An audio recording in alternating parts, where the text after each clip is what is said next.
السلام عليكم، مرحبا بكم معايا في فيديو جديد. اليوم ان شاء الله نقترح عليكم مربعات ديال الدجاج بطريقه مختلفه ومميزه. اكيد لا جربتم غادي يعجبكم. هنا غنحتاجو ستر ديال الدجاج او ديال لادان، معلقه صغيره ديال سكينجبير، نص معلقه ديال الابزار والملحه، ثومه وزيت المائده او زيت الزيتون. هنا تقريبا عندي واحد 400 غرام ديال ستر ديال الدجاج. غادي نهاشيه في الهاشوار. بالنسبه للاخوات اللي ما عندهمش هاشوار ممكن تشريوه كفته من المره الاولى. صافي. هنايا بالنسبه للطحين كنطحن غير كنضرب غير هكا خفيف باش هكا ما نطحنهاش تجيني معجنه بزاف، تجي شويه تبقى هكا يخشن، زعما حرشه شي شويه. المهم على هذا الشكل هذا نتمنى الفكره تكون وصلتكم. صافي تنستمروا حتى كنكملوا هذاك الدجاج كامل. كنهاشيوه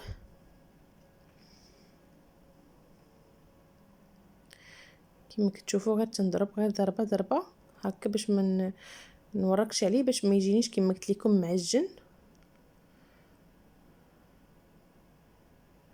صافي. كندوز باش نتبل هذيك الكفته. كندير لها الابزار، سكينجبير، الملحه وفص ديال الثومه. بالنسبه للاخوات اللي عندهم ثوم بودره او بصله بودره ممكن ديروها احسن، انا هنا ما كانتش متوفره عندي. صافي انا حكيت واحد الفص ديال الثومه ودرت هذاك الزيت. بالنسبه للزيت يرطب لينا هذاك الصدر، ماشي يجيناش هكايا قاصح وناشف. ديروا زيت الزيتون او زيت المائده. صافي. انا بالنسبه للقزبر والمعدنوس ما درتوش مع الكفته في الهاشوار باش هكا ما يطلقش ليا اللون، قطعته هكايا بوحدو وعاد ضفتو على الدجاج، وغنخلط هذيك الكفته مع باقي المكونات مع التوابل حتى تدخل مزيان ديك التوابل في الكفته.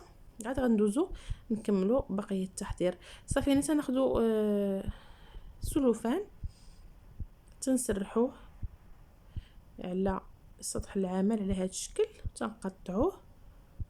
كناخذ واحد المربع ديال السلوفان على هذا الشكل هذا، وتنمشيو ناخذ 6 ديال الدجاج. انا هاد الكميه تقريبا حطيت فيها 6 ديال المربعات. صافي كنقسمو على 6. المهم عينكم ميزانكم. وكنسرحو هنا ضروري كنستعنوا بزيت المائده، كندهنوا به المعلقه وكنسرحو باش هكا ما كتبقاش تلصق معنا وكتسهل علينا الخدمه. صافي. وتنسرحو كما تشوفوا على هذا الشكل هذا. كنسرحو داك الدجاج مزيان على السلوفان.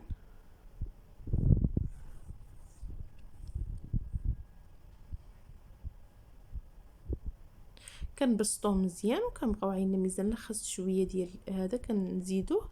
صافي. وغادي نمشيو ناخذ واحد المربع ديال الفرماج ديال الساندويشات.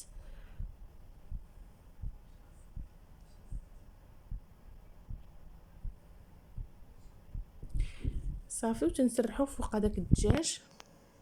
هنا كاين جوج ديال الطرق. بغيتو ديروا هاد المربعات عامرين بالفرماج ممكن، بغيتو ديروهم غير بلا فرماج هكايا غير عاديين ممكن.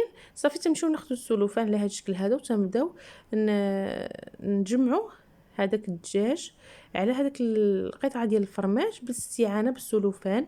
كيسهل لنا الخدمه بهذه الطريقه. صافي. تنحاولوا نجمعوا هذوك الجوانب كاملين على هذاك المربع ديال الدجاج على هذا الشكل هذا. صافي. وتمشيو ناخذوا معلقه وكنسرحوا هذاك الدجاج على الفرماج. كنحاولوا كنغطيوه مزيان. لا بقات لنا شي بلاصه كتبان لنا خاويه او كيبان لنا الفرماج، كنمشيو ناخذوا شويه ديال الدجاج مره اخرى وكنحاولوا نلبسوا هذاك القطعه ديال الفرماج مزيان باش هكا ما يخرجش معنا في القلي.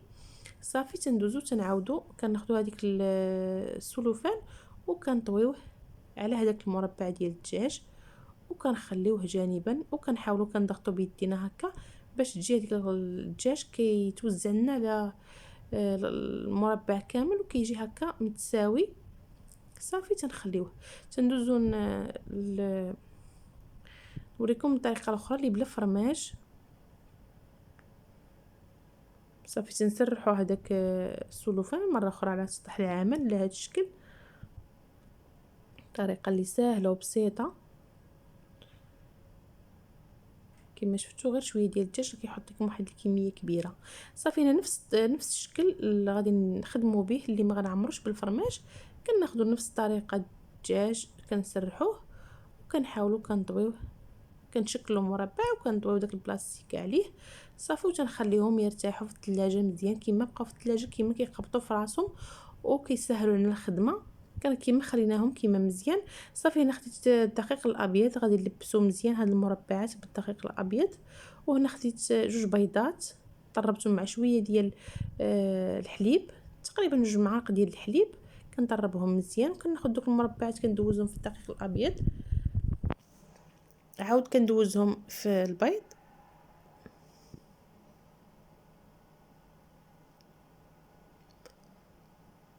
وكندوزهم في الشابلور. كنحاول نلبسهم مزيان بالشابلور، كنسدهم مزيان باش هكا في القلي ما يخرجش معنا داك الفرماج.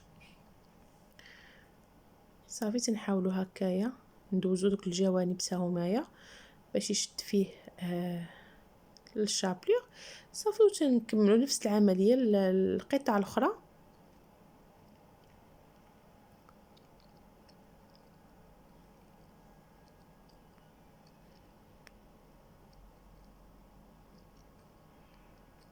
صافي تنحيدو داك السلوفان وكندوزوهم في الدقيق الابيض، من بعد في البيض ومن بعد في الشابلور.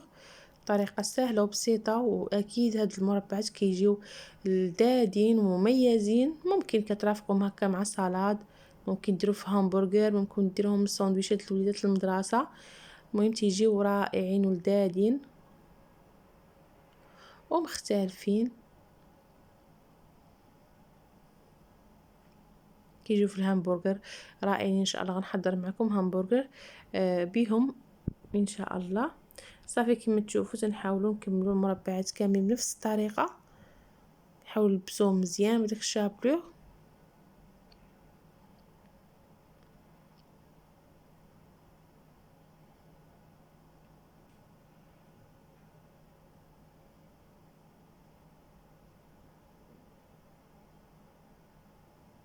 صافي كنستمروا حتى كنكملوا المربعات كاملين. عاد كندوزو كنقليوهم في الزيت.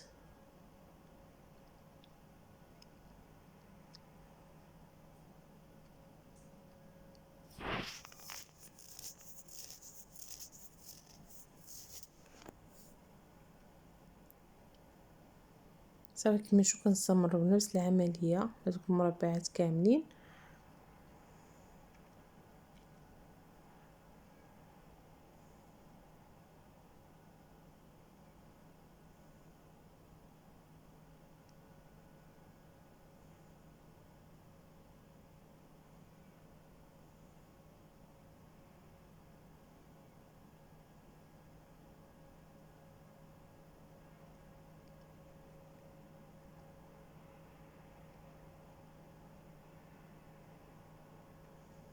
صافي من بعد كندوزو باش نقليوهم. كناخذ واحد المقله نديرو فيها الزيت وكنخليوه يسخن مزيان.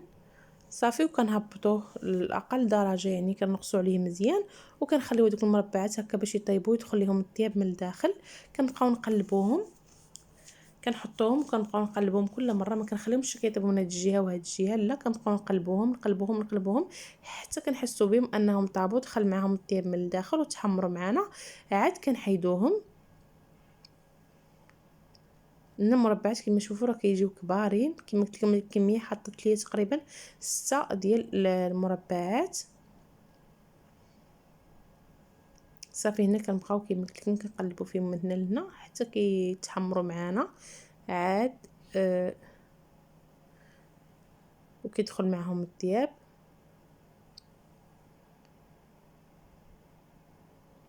كما تشوفوا اللي فيها الفرماج راه ما خرجش منها الفرماج.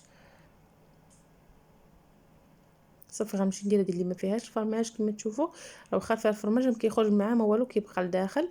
صافي هنا كما قلت لكم كنديرهم العافيه اللي نازله باش هكا الدجاج يطيب لينا من الداخل. كما تعرفوا الدجاج بالزر باش يطيب كيحتاج بزاف ديال الوقت او ديال ديال الحراره. صافي تنبقاو هكا كنقلبوا في المربعات حتى كيتحمروا معنا ونحسوا بهم انهم طابوا. صافي وتنمشيو ندوزو نكملوهم كاملين.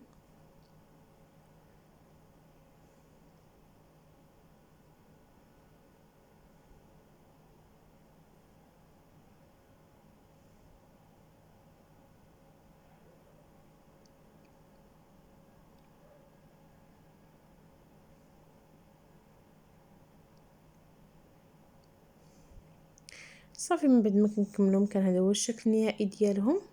كنرافقوهم بهاد الصلصه هذه كما قلت لكم، ممكن ترافقوهم مع سلطه، مع الفريت، مع الهامبرغر، مع اي حاجه. هاد الصلصه كنت تقاسمتها معكم، صلصه ديال الياغورت قاسمتها معكم في الفيديو اللي درت فيه الدجاج. هاد الصلصه كما قلت لكم كندير انا في كل شيء، في شاورما، في البرجر، في كرافقه، كتجي لذيذه بزاف بزاف. فيها غير دانون او ياغورت مسوس والفرماج والمايونيز. كنتمنى ان شاء الله يعجبكم الفيديو. بصحه